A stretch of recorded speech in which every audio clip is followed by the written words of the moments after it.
प्राण भय भय फिर से पुकारेगा, देगा मुझे। जब प्राण भय मनुष्य के चरम पर होगा, तब मैं और मेरा कालवैर फिर से इस भूमि पर पग धरेंगे।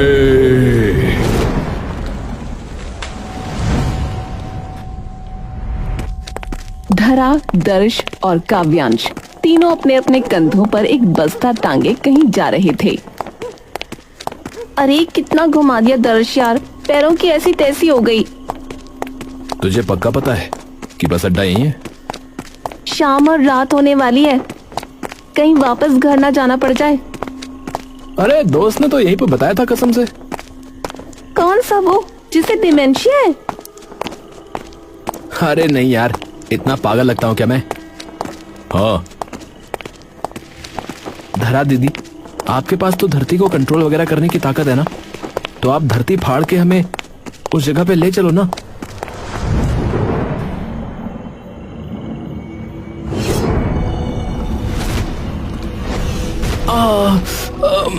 क्या है? हाँ तो तेरे चक्कर में सड़कें फाड़ दूं, जोड़ेगा कौन? ए रुको, वो देखो सामने, उन बाबा जी से पूछते हैं, चलो।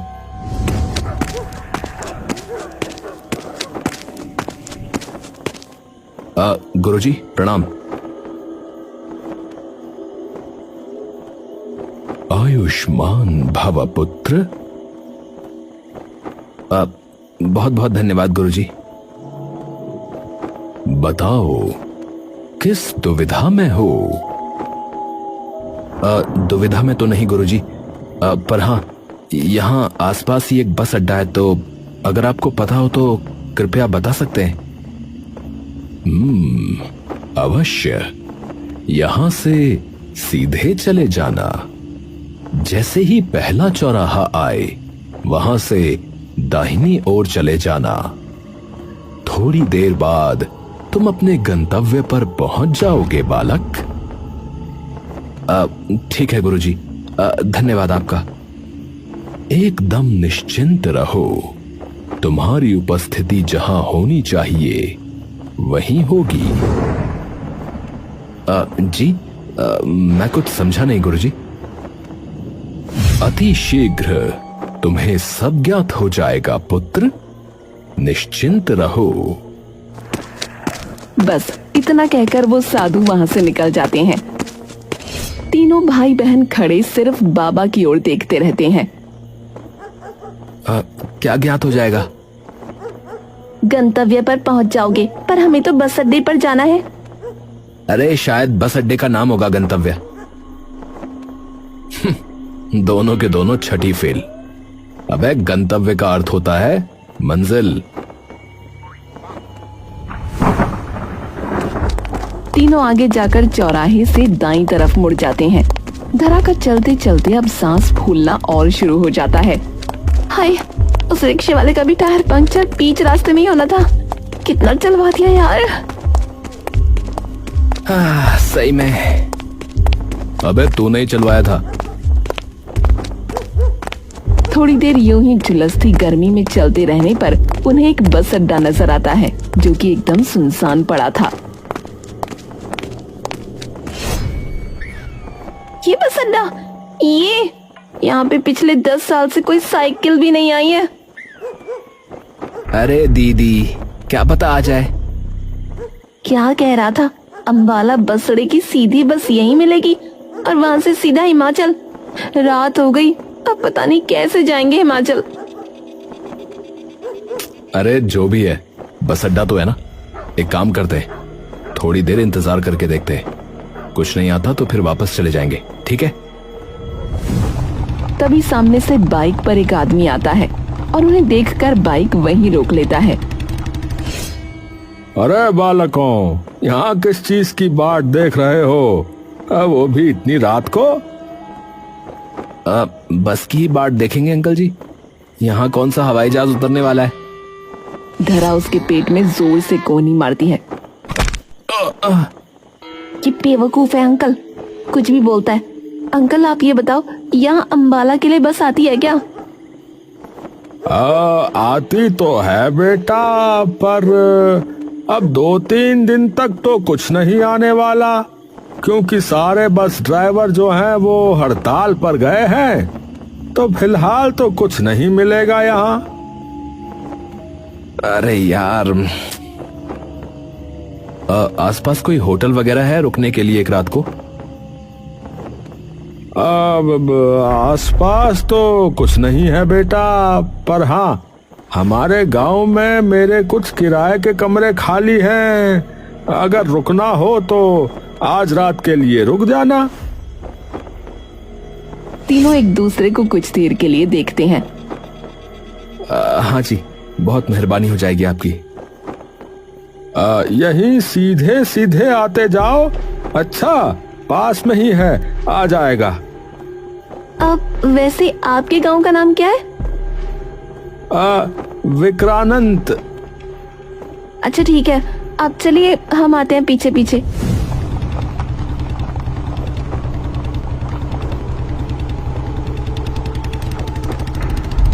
तीनों धीरे धीरे आगे जाने लगते हैं। अबे यार, ये कोई जाली इंसान ना निकल जाए, फालतू में हमारी भी मेहनत कराएगा और अपनी दुर्गति भी। हाँ, तू तो जैसे बड़ा कुछ करता है ना। काव्यांश भैया बचाते हैं, मैं लड़ती हूँ। तू क्या करता है? सपने देख के ये बताता है कि दिक्कत आ गई, या सुन के बताता है कि कहाँ से आवाज आ रही है? अरे आप दोनों का साथ देता हूँ मैं। ओहो। थोड़ी देर बाद तीनों गांव में पहुंचते हैं, जहां ब्रह्मपाल खड़ा उनका इंतजार कर रहा होता है। अरे वो रहे वो अंकल। काव्यांश उसकी तरफ हाथ हिलाता है और तीनों उसके पास चले जाते हैं। अरे चलो, मेरे घर के पास में ही है कमरा, आ जाओ। रात को आराम से रुको और सुबह निकल जाना। अच्छा? जी चलिए। ब्रह्मपाल उन्हें अपने साथ लेकर जाने लगता है। अंकल कुछ करना मत, नहीं तो भारी पड़ जाएगा। आपको अगर लग रहा है कि हम बिना कुछ जाने आ गए हैं, तो ये मत भूलना कि आपने भी बिना कुछ जाने हमें बुला लिया है। वो उनके घर की तरफ जा ही रहे होते हैं कि तभी उन्हें दिखता है कि गांव के बीचों बीच एक बहुत ही विशालकाय पीपल का पेड़ खड़ा है। ओरे बाप रे, अंकल, ये गांव के बीचों बीच इतना बड़ा पीपल का पेड़ कैसे? अरे कुछ नहीं, वो ऐसे ही। ब्रह्मपाल के मुंह से बस इतने ही शब्द निकलते हैं और वो चुपचाप तेजी से आगे की ओर बढ़ने लगता है। इसे क्या हुआ भैया? भैया, इस पर चढ़ के देखें, पूरे गांव का नजारा दिखता होगा नहीं? ब्रह्मपाल एकदम से भयभीत आंखों से दर्श की ओर देखता है और उसके ऊपर बिजली से भरे बादल की तरह गरज पड़ता है। बालक है, वहां नहीं जाना, बिल्कुल नहीं। दर्श उसकी बात और प्रतिक्रिया देखकर 2 कदम पीछे हट जाता है। धरा अपने हाथ पीछे करके अपनी मुट्ठी बंद कर लेती है। क्यों? बस नहीं, उस पेड़ के पास कभी मत जाना, खासकर रात को। तुम्हारे ही भले के लिए बोल रहा हूँ। वीर, धरा और दर्श चुपचाप उसके पीछे पीछे आने लगते हैं। ब्रह्मपाल एक छोटे से घर में उन्हें लेकर अंदर आ जाता है। वहीं पास में एक छोटी सी बच्ची खेल रही होती है। जानवी बेटा, मना किया है, रात को बाहर नहीं खेलना है। चलो जाओ, अंदर जाओ, चलो। ओए, कितनी प्यारी बच्ची है। आपकी बेटी है अंकल? हाँ जी। 2 मिनट रुको। अच्छा, मैं घर से चाबी लेकर आता हूँ। है जी ठीक है। ब्रह्मपाल बगल वाले घर में चला जाता है और वहां से एक लंबी सी चाबी लाकर दरवाजा खोल देता है।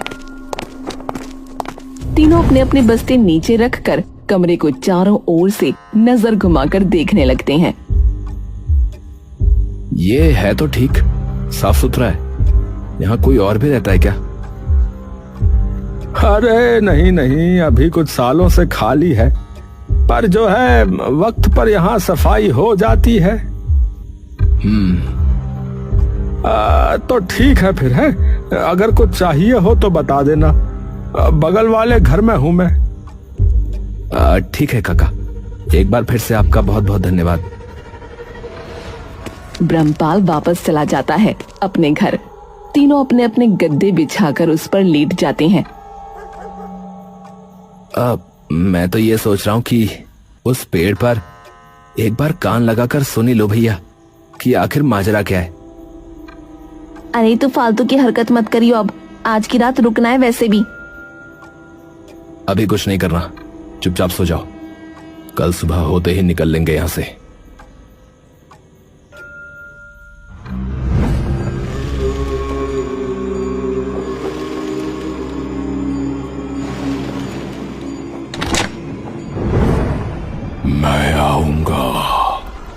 मैं आऊंगा। सबके भीतर भय जब अपने चरम पर होगा, तब मैं फिर से आऊंगा। तभी एकदम से दर्श जाग जाता है और उठकर बैठ जाता है। उसके बगल में ही धरा सो रही थी। दर्श धीरे से धरा को हिलाकर उठाता है।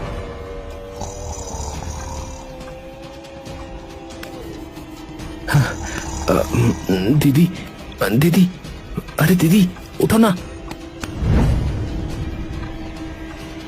क्या हुआ, सपना आया था क्या?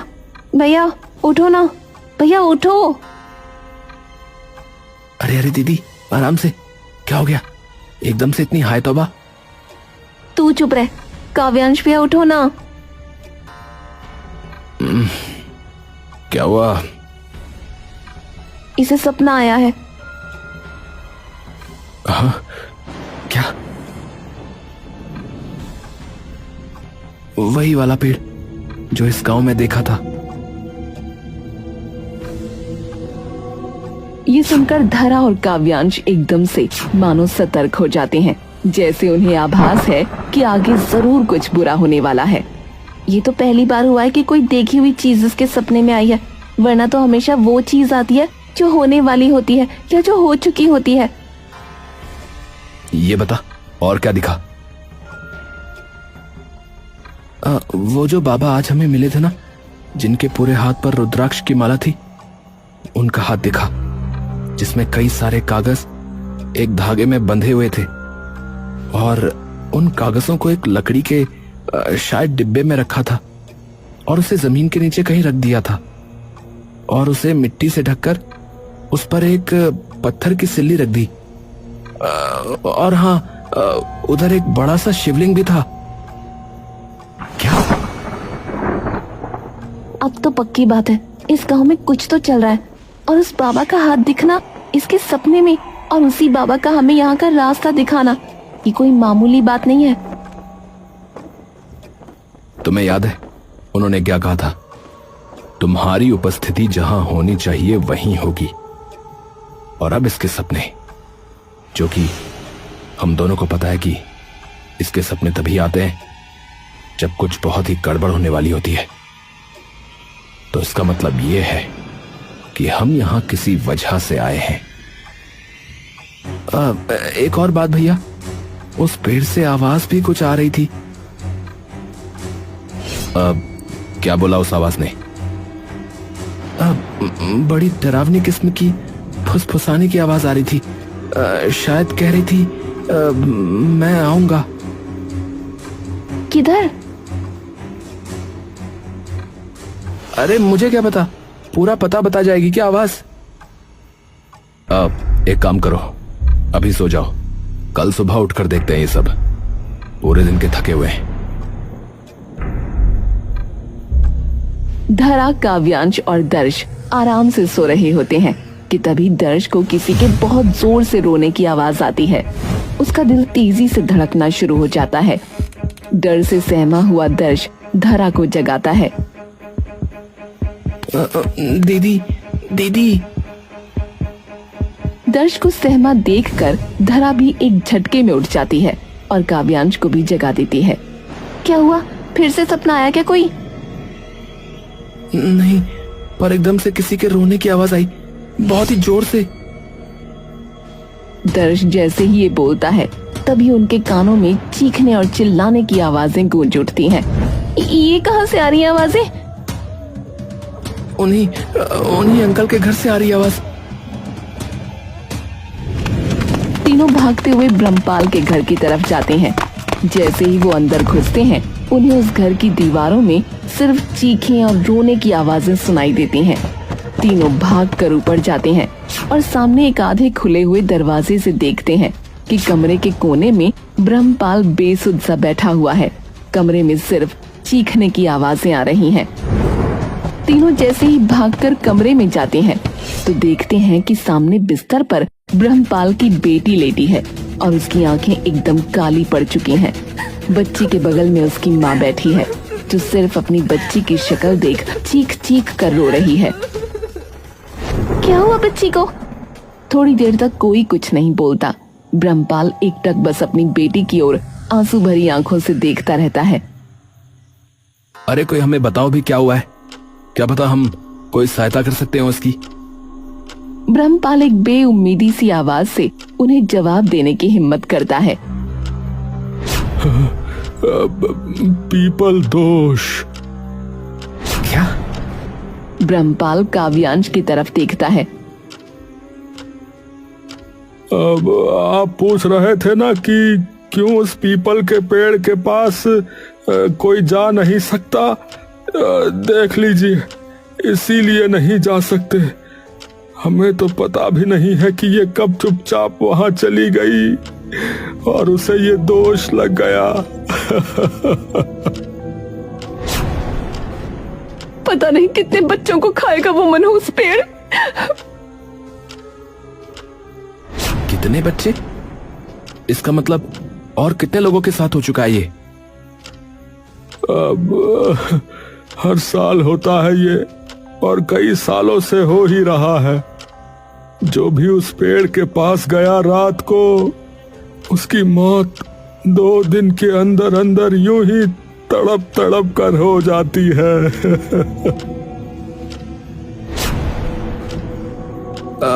तो आप सब मिलकर इस पेड़ को हटवा क्यों नहीं देते? कौन सब? गांव वाले, मेरा मतलब। कौन से गांव वाले बेटा? यहाँ तो कोई किसी को झांक कर भी नहीं देखता। जिसको एक बार पीपल दोष हुआ, फिर कोई उस इंसान या उसके परिवार के पास भी नहीं भटकता, इस डर से कि कहीं उन्हें ना हो जाए। वीर, धरा और दर्श उन चीखों में एकदम स्तब्ध खड़े रहते हैं। थोड़ी देर में काव्यांश धरा और दर्श को बाहर ले आता है। देखो, हमारे पास सिर्फ 2 दिन है उस बच्चे को बचाने के लिए। आरफ। काव्यांश देखता है कि दर्श आंखें बंद कर चुपचाप वहीं खड़ा है। आरफ। दर्श अपनी आंखें खोलता है। उसकी आंखों में मानो किसी अनहोनी का प्रचंड तूफान उमड़ रहा हो। आरफ, क्या सुना? दर्श दहशत भरी आंखों से काव्यांश की ओर देखता है। चीखें, पूरे गांव में सिर्फ चीखें। थोड़ी देर के लिए किसी के समझ में कुछ नहीं आता कि वो क्या कहें। बाहर आओ।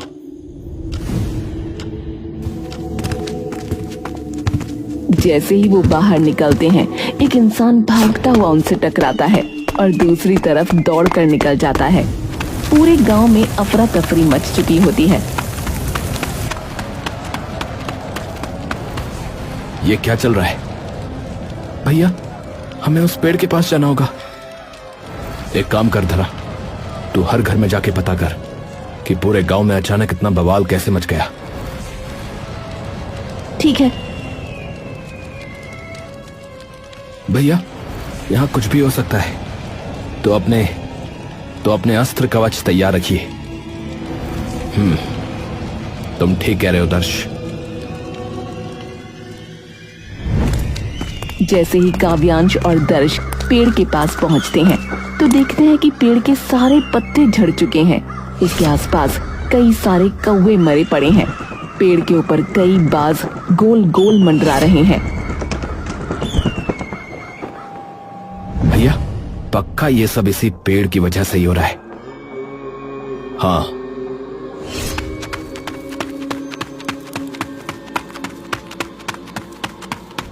क्या हुआ है सबको? गांव के हर एक घर में किसी न किसी को ये पीपल दोष हो गया है। सभी लोग बहुत देर से बहुत परेशान हैं। तभी अचानक दर्श को सपने में कहीं सुनी एक बात याद आ जाती है। भैया, एक और चीज उस आवाज ने कही थी। क्या? कि जब भय अपने चरम पर होगा तब मैं आऊंगा। कौन आएगा? पता नहीं। सबसे पहले तो वो कागज ढूंढते हैं जो तूने अपने सपने में देखे थे। शायद उनमें कोई जवाब मिल जाए। हमें कैसे पता चलेगा कि वो जगह कहाँ है? तूने क्या बताया था? वहां कुछ और भी था शायद। एक बड़ा सा शिवलिंग था भैया, और उसी के बाईं तरफ उस लकड़ी के डिब्बे को दबाया गया था। तो अवश्य इसी गांव के मंदिर में ही होगा फिर वो। तीनों गांव का मंदिर ढूंढने लगते हैं और लोगों से पूछते पाछते अंततः वो मंदिर में पहुंच जाते हैं। जैसे ही मंदिर के अंदर घुसते हैं उन्हें एक बड़ा सा शिवलिंग वहां दिखता है। यही है भैया, इसी के बाईं ओर वो कागज थे। काव्यांश बाईं ओर जाकर देखता है। यहां कहां है? इस दूसरे वाले में है भैया। धरा। जी। इसी मिट्टी में दबा है वो लकड़ी का डब्बा।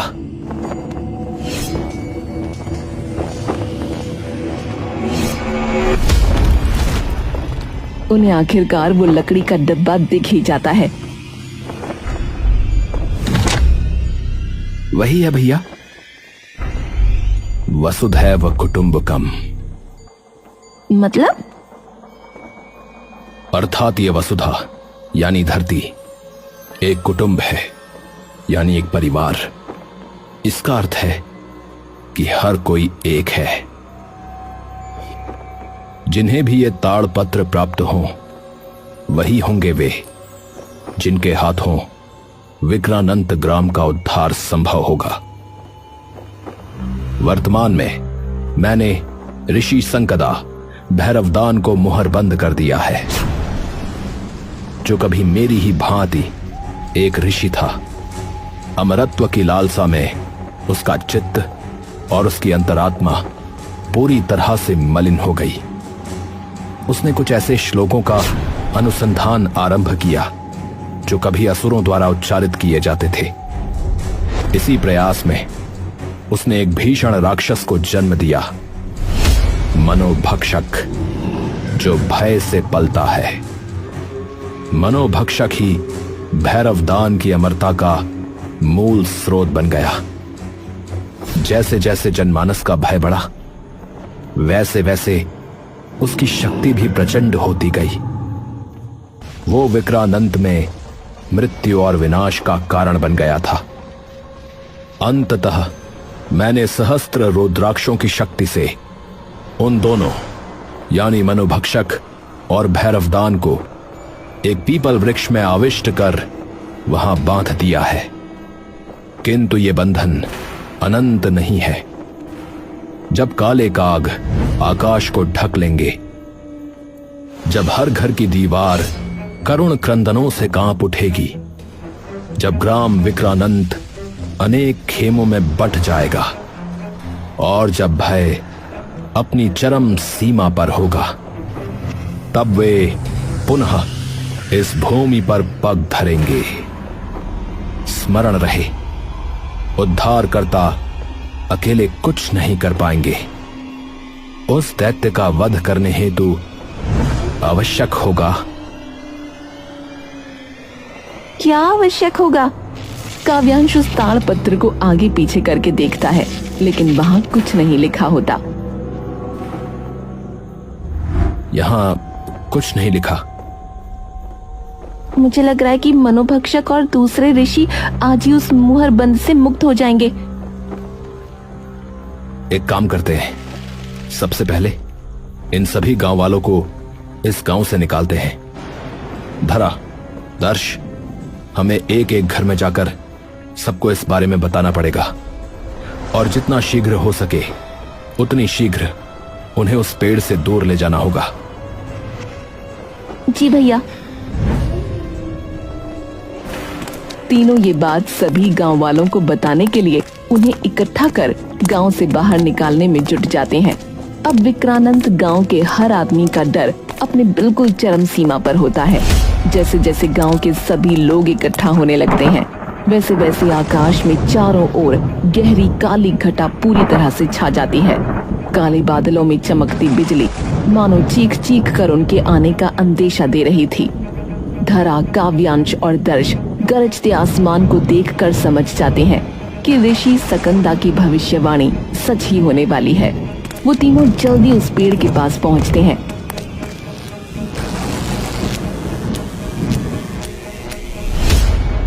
ये क्या है और ये कहां से आ रहा है?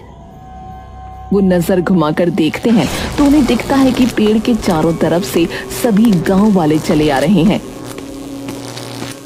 जब भय अपनी चरम सीमा पर होगा, ये सब मनोभक्षक कर रहा है। इस डर रूपी प्रकाश को वो मनोभक्षक उस पेड़ के भीतर खींच रहा है। भैया! धरा पेड़ की ओर उंगली करती है।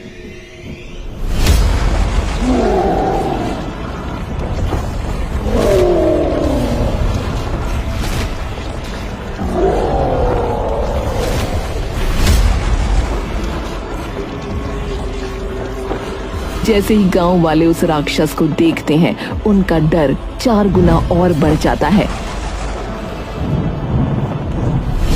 नहीं नहीं नहीं नहीं नहीं नहीं, ये जितना भयभीत होंगे वो राक्षस उतना ही बलवान होता जाएगा और भैरवदान भी उतना ही शक्तिशाली हो जाएगा।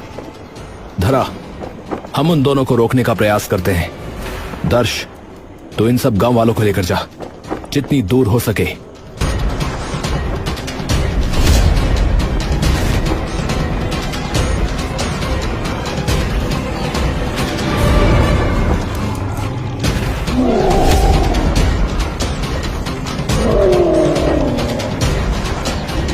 तभी सामने खड़े ऋषि भैरवदा आंखें बंद कर कुछ मंत्र जपने लगते हैं और जोर से चीखते हैं। मनो प्रज्वलित कर दो अंधकार ज्वाला।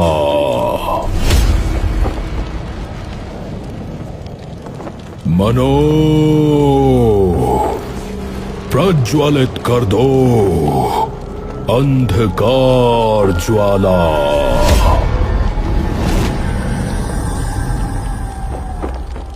भैया, कहाँ हो? यही हूं, डरो मत, वरना वो और बलवान हो जाएगा। नहीं! क्या हुआ? मनोभक्षक ने अपने पैरों की बेल निकाल दी। अंधेरे में कुछ नहीं दिख रहा भैया। अगर उसकी तरफ कोई वार करूंगी तो उससे कहीं गांव वालों को चोट न पहुंच जाए। भैया, ऋषि सकंदा ने कहा था कि इसके लिए कुछ और आवश्यक है, सिर्फ हम 3 से नहीं होगा। मैं समझ गया, वसुधैव कुटुंबकम। मतलब? सभी गांव वालों को एकत्रित करना होगा। काव्यांश एक गहरी सांस भरता है और अपना पूरा दम लगाकर चीखता है। दर्श, सभी गांव वालों को यहाँ ले आओ। दर्श काव्यांश की चीख सुनकर अचानक मुड़ता है। ठीक है भैया। दर्श सभी गांव वालों की आवाज ध्यान से सुन सुन कर उन्हें इकट्ठा कर काव्यांश के पास ले आता है। कोई विकल्प, कोई बल तुम्हें नहीं बचा पाएगा।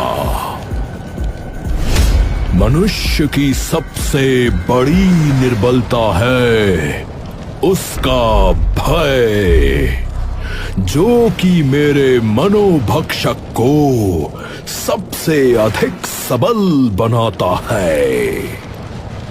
मनो, एक एक को भस्म कर दो अपनी पाताल अग्नि से।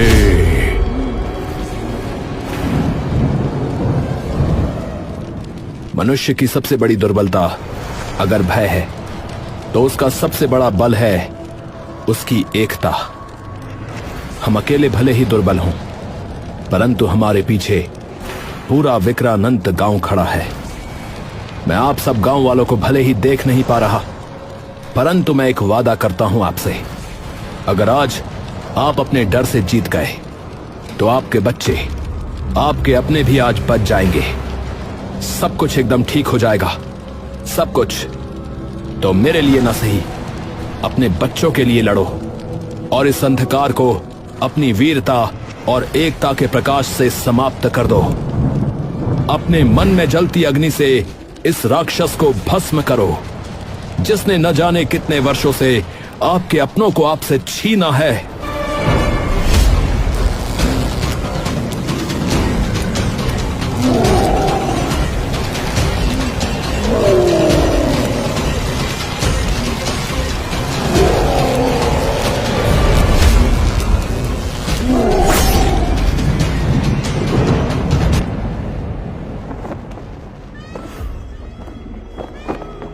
आसमान के सारे बादल छट जाते हैं।